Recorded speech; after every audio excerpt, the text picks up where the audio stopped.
Hey guys, आज हम start करते हैं द लॉयल पिन एपिसोड 10 के स्पॉइलर का एक स्पेशल एपिसोड जिसमें पता चलेगा प्रिंसेस पद्मिका के हाथ में उस अंगूठी का राज। ये एक प्रिंसेस की कहानी है जिनका नाम था प्रिंसेस अरफानुमास। उसकी ज़िंदगी को अगर एक सेंटेंस में बयान करना हो तो वो एक अच्छे कर्मों से ढकी हुई ज़िंदगी है। रॉयल फैमिली में जन्मी प्रिंसेस अरफानुमास या फिर प्रिंसेस इम, जिनकी सेहत बहुत कमज़ोर थी। बचपन से उनके लंग्स कमज़ोर थे जिसके कारण उनका सारा समय बिस्तर पर निकलता था। वो अक्सर मजाक करती थी कि सेंट्रल पैलेस का नाम बदलकर सेंट्रल हॉस्पिटल रख देना चाहिए क्योंकि वहाँ डॉक्टर एंड नर्सेस का आना जाना लगा रहता था। प्रिंसेस एम की माँ अक्सर दूसरे राज्य की लड़कियों को बुलाकर उनकी देखभाल करवाया करती थी। एक दिन एक शांत डरी हुई लड़की जिसका नाम था पद्मिका, वो प्रिंसेस एम की देखभाल के लिए आती है। प्रिंसेस एम पद्मिका से पहली बार मिली थी, जो बेहद खूबसूरत और शांत स्वभाव की थी। प्रिंसेस एम पद्मिका की खूबसूरती से ज़्यादा उसके रूल्स के लिए सख्त बिहेवियर से इम्प्रेस हुई। जैसे जैसे प्रिंसेस की बीमारी बढ़ती गई, पद्मिका उनकी हर ज़रूरत का ध्यान रखने लगी, चाय बनाने से लेकर दवाई देने तक। प्रिंसेस एम ने पद्मिका को हमेशा अपने करीब रहने, हर ज़रूरत का काम करने और रोज़ रात को उनके लिए किताब पढ़ने की जिम्मेदारियां दी थी। शुरुआत में पद्मिका काफ़ी चुप चुप रहती थी, लेकिन धीरे धीरे वो प्रिंसेस की करीबी बन गई और पद्मिका की मौजूदगी प्रिंसेस के दिल की तसल्ली बन गई। लेकिन अभी भी पद्मिका ने अपनी नज़र झुकाकर बात करने की आदत को नहीं बदला था। तो उससे परेशान होकर आखिरकार प्रिंसेस ने पद्मिका के कंधे पकड़े और कहा, तुम हमेशा ऊपर देखकर आंखों में आंखें डालकर बात करोगी। पद्मिका थोड़ी हैरान हुई प्रिंसेस के सडन रिएक्शन से, पर उस दिन के बाद से उसने प्रिंसेस की आंखों में आंखें डालकर बात करना शुरू कर दिया। और उस पल से प्रिंसेस को विश्वास हो गया था कि उन्होंने पद्मिका का भरोसा जीत लिया है। डियर, प्लीज़ ऊपर देखो और स्माइल करो, प्रिंसेस ने कहा, जिसके जवाब में तुरंत जी योर हाइनेस पद्मिका ने जवाब दिया, क्योंकि हर हाइनेस की हल्की और थकी हुई आवाज़ सुनते ही वो चिंतित हो गई थी। पद्मिका प्रिंसेस इम की बहुत इज्जत करती थी और अक्सर जब वो अकेले होते तो उन्हें हिज रॉयल हाइनेस बुलाती थी। हालांकि प्रिंसेस ने पद्मिका को कहा था कि वो उन्हें ऐसे ना बुलाए, क्योंकि ये टाइटल सिर्फ उन लोगों के लिए है जो रानियों से पैदा हुए हैं, राजा की रखेलों से नहीं। पर पद्मिका इस बात पर अक्सर बहस करती और कहती, आप मेरे लिए रॉयल हाइनेस हैं तो मैं आपको क्यों नहीं बुला सकती, जिसके जवाब में प्रिंसेस इम बस धीरे से मुस्कुरा देती। एक दिन जब उनकी तबीयत थोड़ी बेहतर थी, प्रिंसेस इम ने कहा, आज मौसम अच्छा है मेपैड, मैं बगीचे में चलना चाहती हूँ। पद्मिका उनकी सेहत को लेकर चिंतित थी, इसलिए उसने नरमी से कहा, आज थोड़ा ठंडा और बारिश है योर हाइनेस, आप अभी अभी ठीक हुई हैं, लेकिन अगर आप थोड़े और गर्म कपड़े पहनेंगी तो हम चल सकते हैं। तो प्रिंसेस एम मुस्कुराते हुए कहती है, क्या बात मेपैड, आज आप बहुत जल्दी मान गई। पर सच ये था कि पद्मिका का दिल दुखता था जब वो प्रिंसेस को हर रोज़ खिड़की पर खड़ा देखती थी, जो बाहर जाने में असमर्थ थी। तो पद्मिका ने प्रिंसेस को गर्म कपड़े पहनाए और उनका हाथ धीरे से अपने कंधे पर रखा और बाहर ले गई। वो सेंट्रल पैलेस के आसपास घूम रहे थे, जहाँ कमल के फूल लगे थे और रास्ते के दोनों तरफ दो बड़े लैमेडन के पेड़ खड़े थे। उनके पीले फूलों की खुशबू हवा में फैली हुई थी। हर हाइनेस ने पूछा, मेपैड, क्या तुमने कभी लैमेडान की पंखुड़ी से अपने बालों के लिए गजरा बनाया है। तो पद्मिका अपने बचपन को याद करते हुए मुस्कुराई और कहा, हाँ योर हाइनेस, मैं सबसे अच्छा बनाया करती थी। ये सुनकर प्रिंसेस इम की आंखों में चमक और बड़ी मुस्कान आ गई और फिर उन्होंने कहा, क्या तुम मेरे लिए एक बना सकती हो। अपने हाथों से प्रिंसेस को सहारा देकर चलाती हुई पद्मिका जवाब देती है, मैं आपके लिए ज़रूर बनाऊंगी। तो प्रिंसेस एम ने खांसी करते हुए कहा कि ज़मीन पर गिरे फूल इस्तेमाल कर लेना। तो पद्मिका तुरंत कहती है, योर हाइनेस, ज़मीन पर गिरे फूल आपके लायक नहीं हैं। ये सुनकर प्रिंसेस एम हंसी, पर उनकी खांसी और ज़्यादा बढ़ गई।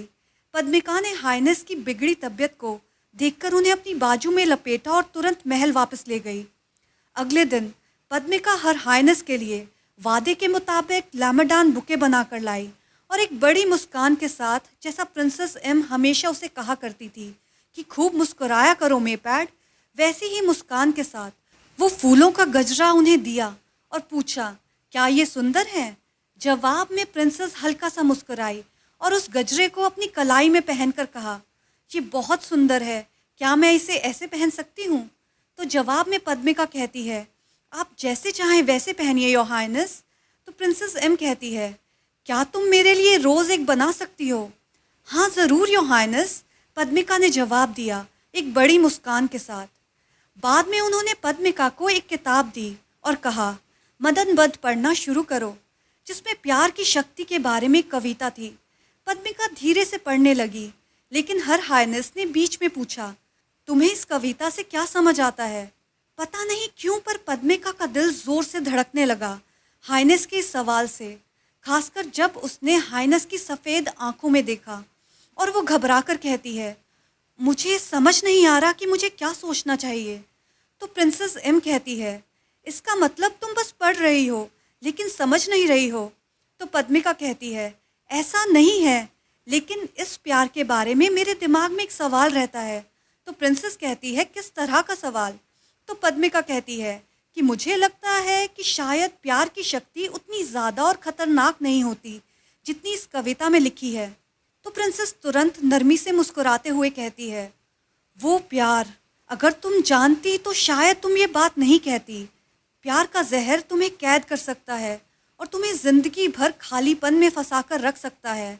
और जो सबसे बड़ी बात है, प्यार अक्सर बिना सोचे समझे हो जाता है।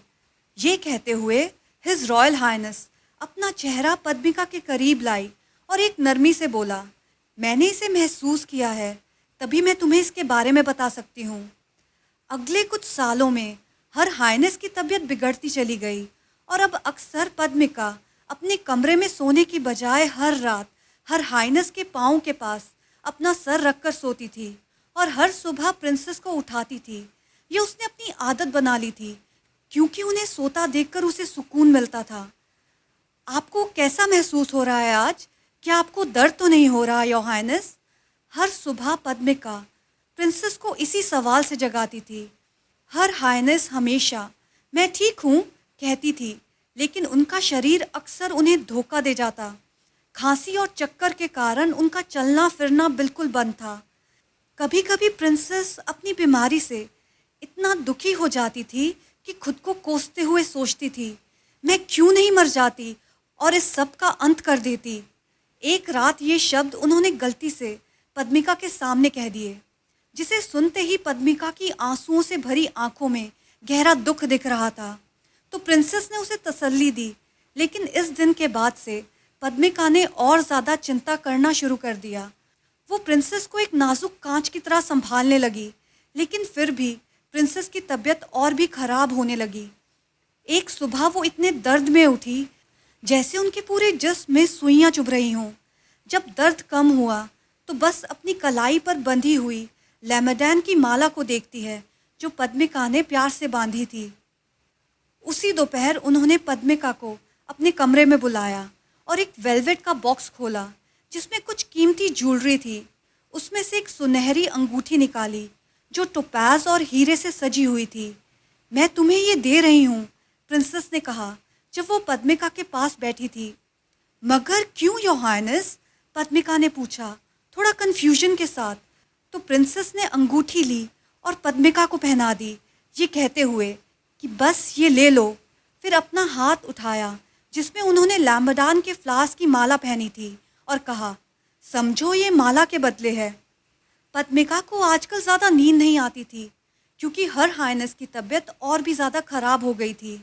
भले ही उन्होंने कभी उससे मदद नहीं मांगी, लेकिन वो सब कुछ समझ गई थी, क्योंकि पद्मिका उनके बहुत करीब थी।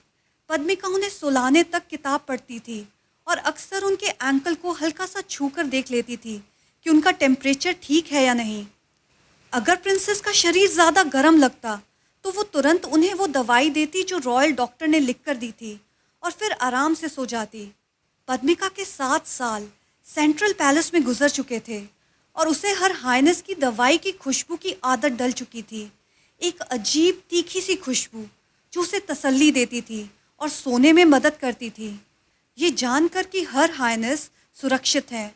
कुछ महीने पहले जब प्रिंसेस ने पद्मिका को अंगूठी दी, उसके साथ रॉयल लैंड पर कुछ ज़मीन भी दी थी। जब प्रिंसेस की तबीयत बहुत ज़्यादा बिगड़ गई तो उन्हें हॉस्पिटल में एडमिट करवाना पड़ा एंड फॉर्चुनेटली प्रिंसेस की तबीयत में धीरे धीरे काफ़ी सुधार आया। जब वो हॉस्पिटल से घर आई तो उनकी तबीयत काफ़ी बेहतर थी, जिसे देखकर पद्मिका काफ़ी सुकून में थी। एक रात प्रिंसेस ने पद्मिका को कहा, तुम मेरी इतनी चिंता करना कब छोड़ोगी? तो पद्मिका ने जवाब दिया, अब आप पहले से काफ़ी बेहतर हैं योर हाइनेस। तो प्रिंसेस कहती है, फिर तुम आज अपने कमरे में जाकर क्यों नहीं सोती? तो पद्मिका थोड़ा शर्मा कर कहती है, मैं यहीं ठीक हूँ, मुझे आपको पहले सोता देखना पसंद है। उस रात सोने से पहले प्रिंसेस ने पद्मिका को लैमडान की माला के लिए थैंक यू कहा और प्यार से पहली बार पद्मिका के बालों को छुआ। उस रात पद्मिका ने कई दिनों के बाद गहरी नींद ली। उसे सपने में दिखा कि वो और हर हाइनेस समुद्र के पास पेविलियन तक बिना किसी रुकावट के चल रहे थे। लेकिन सुबह जब उसकी आंख खुली तो उसे एहसास हुआ कि प्रिंसेस का शरीर ठंडा था। डर से कांपते हुए पद्मिका ने प्रिंसेस की कलाई को छुआ, लेकिन कोई पल्स नहीं थी। उनकी कलाई पर लैमडान की माला अब भी ताज़ा थी, लेकिन उसे पहनने वाला हमेशा के लिए चला गया था। पद्मिका के आंसू लैमडान के फूलों की तरह ज़मीन पर गिर रहे थे।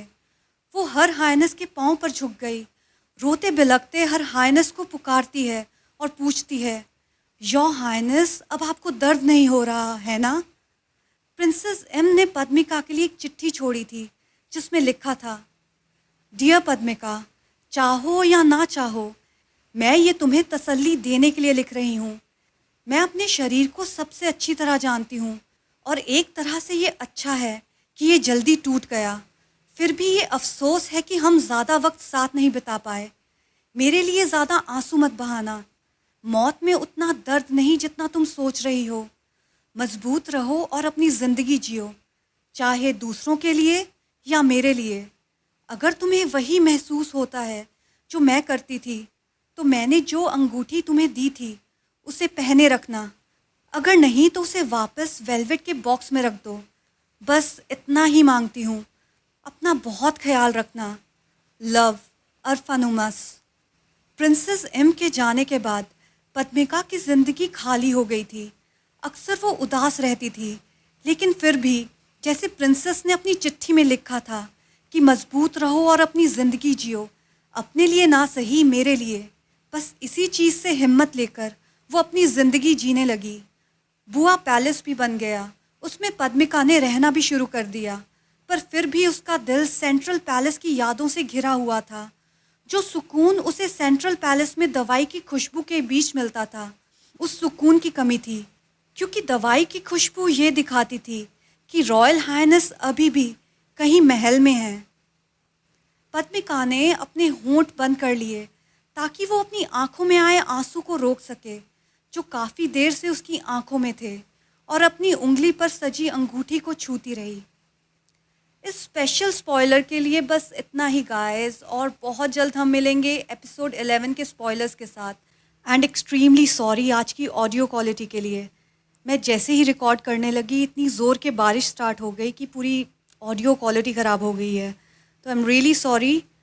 अगर आपको ये स्पेशल स्पॉइलर अच्छा लगा तो please like, share and subscribe to my channel.